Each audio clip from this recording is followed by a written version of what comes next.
Now we are going to start first chapter of OS, Introduction to Operating System. Now अभी तक आप बहुत सी बातें ये सुनते आए हैं कि बिना ऑपरेटिंग सिस्टम के हम कंप्यूटर पे कुछ भी टास्क परफॉर्म नहीं कर सकते, और यहां तक आपने सुना होगा कि ये वाला ऑपरेटिंग सिस्टम उस वाले ऑपरेटिंग सिस्टम से बेटर है। लेकिन जब तक आपको यही नहीं पता कि एक ऑपरेटिंग सिस्टम के फंक्शंस क्या है, उसको क्या क्या टास्क परफॉर्म करना है, एक ऑपरेटिंग सिस्टम किसी भी दूसरे ऑपरेटिंग सिस्टम से बेटर है, तो वो पैरामीटर्स क्या है जिसको आप कंपेयर कर रहे हैं, तो पूरी चीजों को हम लोग पढ़ते हैं। तो सबसे पहले हमें ये पता होना चाहिए कि एक्चुअल में ऑपरेटिंग सिस्टम है क्या। क्लियर? नो, अगर मैं आपसे पूछूं इंटरव्यूअर के पॉइंट ऑफ व्यू से कि what is an operating system, the first answer जो आपके दिमाग में आएगा that is it is an interface between user and hardware. User program, user जो कुछ भी टास्क परफॉर्म करना चाहता है वो वाया प्रोग्राम्स करेगा। क्लियर है? नाउ अल्टीमेटली जो कुछ काम होना है वो हार्डवेयर पे होना है, चाहे वो आपका प्रोसेसिंग हो, सीपीयू हो, चाहे वो आपका इनपुट आउटपुट डिवाइसेस हो, चाहे आपकी वो फाइल्स हो। क्लियर है? उन पे काम होना है या ना? लेकिन उन हार्डवेयर से काम लेने की जिम्मेदारी किसकी है? ऑपरेटिंग सिस्टम की। तो कुल मिलाकर के ऑपरेटिंग सिस्टम आपको एक टाइप का प्लेटफॉर्म डिजाइन करके दे रहा है जिससे सारे यूजर्स अपनी प्रोसेस को उस सिस्टम पे इजीली एग्जीक्यूट कर पाए। क्लियर है? सिंपल शब्दों में अगर मैं बोलूं तो ऑपरेटिंग सिस्टम क्या है? It is a kind of manager who manages all the processes under the system। चाहे वो सिस्टम के हार्डवेयर, सॉफ्टवेयर, जो जो रिसोर्सेज सिस्टम में हैं उन सब का यूटिलाइजेशन लेना और प्रोसेसेस को इफेक्टिवली एंड एफिशिएंटली एग्जीक्यूट करवाने की पूरी जिम्मेदारी किसकी है? ऑपरेटिंग सिस्टम की, है ना?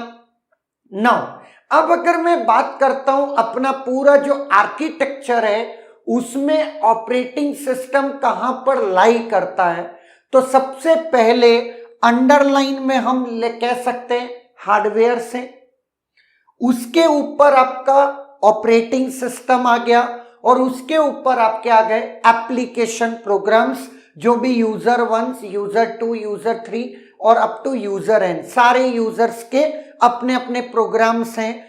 नाउ अब बात आती है ऑपरेटिंग सिस्टम, जो कि कहने को एक टाइप का इंटरफेस है यूजर और हार्डवेयर के बीच में। तो क्या ऑपरेटिंग सिस्टम हार्डवेयर से डायरेक्टली कनेक्ट होता है? तो यह बात पार्शियली ट्रू है। क्यों? Because in some of the cases operating system hardware से डायरेक्टली इंटरेक्ट करता है, चाहे वो मेन मेमोरी हो, चाहे वो कैश मेमोरी हो, चाहे वो आपका सीपीयू। इन सर्टेन एरियाज में ऑपरेटिंग सिस्टम को किसी प्रकार का कोई भी एक्सटर्नल सॉफ्टवेयर की जरूरत नहीं है, but in certain cases operating system devices से या हार्डवेयर से डायरेक्टली कनेक्ट नहीं हो सकता। उन डिवाइसेस से कम्युनिकेशन करने के लिए उसको डेडिकेटेड सॉफ्टवेयर की नीड पड़ती है जिसे हम बोलते हैं ड्राइवर्स। अगर मैं हार्ड डिस्क की बात करता हूं तो हार्ड डिस्क का एक ड्राइवर होता है। यूएसबी डिवाइसेस चाहे आपकी जो सी भी हो, प्रिंटर अगर आपका है तो उससे इंटरेक्ट करने के लिए प्रिंटर का अपना एक ड्राइवर है। ड्राइवर कुछ और नहीं है, वो डेडिकेटेड डिपेंडेंट सॉफ्टवेयर है जो डिवाइस के लिए डिजाइंड हुआ है। उस पर्टिकुलर डिवाइस के लिए। क्लियर है? नाउ अब बात आती है ऑपरेटिंग सिस्टम सर्टेन केसेस में हार्डवेयर से डायरेक्टली इंटरेक्ट करता है, बट सर्टेन केसेस में वाया ड्राइवर्स इंटरेक्ट करता है। अब बात आती है जो मार्केट में हम ऑपरेटिंग सिस्टम्स देखते हैं वो क्या सारे के सारे अगर मैं कैटेगराइज करूं तो दो कैटेगरी में डिवाइड होते हैं। One is graphical user interface और second is command line interface. Clear है? नाउ ग्राफिकल यूजर इंटरफेस का सबसे बेस्ट एग्जांपल है आपका विंडोज, और कमांड लाइन इंटरफेस का बेस्ट एग्जांपल है आपका लिनक्स। लेकिन अगर मैं बात करता हूं कमांड लाइन इंटरफेस में, तो लिनक्स आपको GUI graphical user interface provide करता है, चाहे वो आपका फेडोरा हो, चाहे उबंटू हो, कुछ भी हो। उसी तरीके से अगर ग्राफिकल यूजर इंटरफेस की बात करूं विंडोज की, तो वो भी आपको कमांड प्रॉम्प्ट के थ्रू उस तरीके से एग्जीक्यूशन की परमिशन प्रोवाइड करता है। कुल मिलाकर के यूजर जो कुछ भी इंटरेक्शन करता है सिस्टम से वो इंटरफेस के थ्रू होता है। ये बात हमको समझ में आ गई है। अब मैं बात करता हूं यूजर जितना भी टास्क परफॉर्म करता है, चाहे वो उसकी टेक्स्ट एडिटर हो, चाहे वो उसका वेब ब्राउजर हो, चाहे वो मीडिया प्लेयर हो जिसको वो प्ले कर रहा है, या कुछ और चीजें हैं सॉफ्टवेयर से जिस पे वो काम कर रहा है। क्लियर है?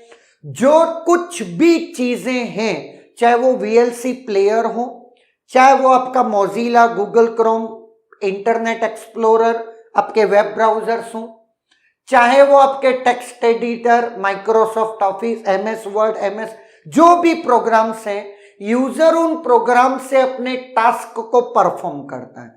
कुल मिला करके उसे अपन बोलते हैं एप्लीकेशन प्रोग्राम्स। क्लियर है? और कुछ जो प्रोग्राम्स हैं that are nothing but application softwares.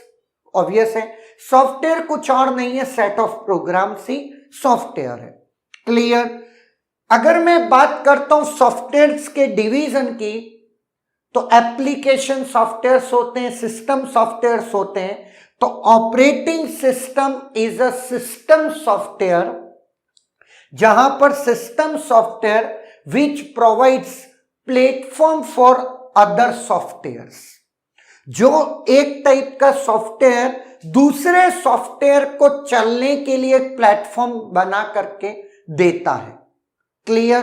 तो ऐसे सॉफ्टवेयर्स को हम बोलते हैं सिस्टम सॉफ्टवेयर, या हम कह सकते हैं set of program that controls and manages the operations of computer hardware। उस कंप्यूटर हार्डवेयर पे जो ऑपरेशंस परफॉर्म होने उसको आप क्या करते हैं, मैनेज और कंट्रोल करते हैं। ऐसे सेट ऑफ प्रोग्राम को भी हम लोग क्या बोलते हैं, नॉर्मली सिस्टम सॉफ्टवेयर्स बोलते हैं। तो एक सिंपल टर्म में मैं कह सकता हूं वो सॉफ्टवेयर जो हार्डवेयर से डायरेक्टली इंटरेक्ट करते हैं वो सारे के सारे सिस्टम सॉफ्टवेयर्स हैं। Now device drivers are also system software जो कि डायरेक्टली किससे कम्युनिकेट करते हैं, हार्डवेयर से। वो डेडिकेटेड सॉफ्टवेयर्स होते हैं जो कि डिवाइस डिपेंडेंट होते हैं। Now common general purpose software device drivers normally नहीं होते। Editors, compilers, interpreters, assemblers, linker, loaders are not part of operating system. इन सबका जिक्र तुमने सुना होगा। जैसा कि हम बोलते हैं सिस्टम बिना ऑपरेटिंग सिस्टम के बेजान है, उसमें कुछ भी नहीं है, हम कुछ कर ही नहीं सकते। जब हम अपने सिस्टम को स्टार्ट करते हैं तो सबसे पहले बूटिंग परफॉर्म होता है। बूटिंग का मतलब ऑपरेटिंग सिस्टम लोड होता है, और वंस ऑपरेटिंग सिस्टम लोड होता है तभी आपको अपने यूजर प्रोग्राम को एग्जीक्यूट करने के लिए एक प्लेटफॉर्म मिलता है। लेकिन जिस तरीके से ऑपरेटिंग सिस्टम की जान है, उसी तरीके से कुछ सपोर्टिंग एक्टर्स भी सिस्टम की उतनी ही वैल्यू रखते हैं अपनी। अगर मैं बात करता हूं एक मूवी की, तो एक मूवी में जो लीड एक्टर है उसके बगैर मूवी कुछ नहीं है, लेकिन सपोर्टिंग एक्टर्स का भी उतना ही रोल है, अदरवाइज मूवी फ्लॉप है ना। उसी तरीके से ऑपरेटिंग सिस्टम अकेला कुछ नहीं कर सकता जब तक कि उसके साथ कुछ सपोर्टिंग एक्टर्स नहीं जुड़े। अगर मैं बात करता हूं लोडर की, तो लोडर एक टाइप की प्रोसेस है जो कि प्रोग्राम को सेकेंडरी स्टोरेज से मेन मेमोरी में लोड करता है, जिससे वो एग्जीक्यूट हो सके। क्लियर है? कुल मिलाकर के उसके अंदर एक टाइप की स्पिरिट डालता है, उस प्रोग्राम को जान देता है। कुल मिलाकर के वो एग्जीक्यूशन करने के लिए रेडी होता है, तो लोडर उसको लेकर के आता है। जब आप एक हाई लेवल प्रोग्राम लिखते हैं, उसको मशीन लैंग्वेज में कन्वर्ट करने के लिए आप कंपाइलर्स, लिंकर और असेंबलर का यूज करते हैं। टेक्स्ट एडिटर जब आपका होता है, वहां पर आप प्रोग्राम को लिखते हैं एग्जीक्यूशन के लिए, तो सारे के सारे सॉफ्टवेयर्स इंपॉर्टेंट हैं, है ना। और ये सारे के सारे कह सकते हैं कि प्राइमरी सॉफ्टवेयर्स हैं जो ऑपरेटिंग सिस्टम के साथ साथ उतने ही जरूरी हैं जितना ऑपरेटिंग सिस्टम, लेकिन ये ऑपरेटिंग सिस्टम के पार्ट नहीं। बात समझ में आई? यहां से आपको ये बात तो समझ में आ गई कि ऑपरेटिंग सिस्टम क्या है। तो कभी भी सिंगल लाइन डेफिनेशन बोल करके मत चलिएगा। It is an interface between user and hardware. इतना पूरा एक लेवल ऑफ एलॉबरेशन आप अपने आंसर को हर हमेशा करिएगा, जहां से और नए क्वेश्चंस का जन्म हो, तभी आपका इंटरव्यू बहुत अच्छा हो पाएगा। एंड अगर मैं बात करता हूं कंप्यूटर साइंस ब्रांच के पॉइंट ऑफ व्यू से, that is one of the important subject of our branch, one of the core subject.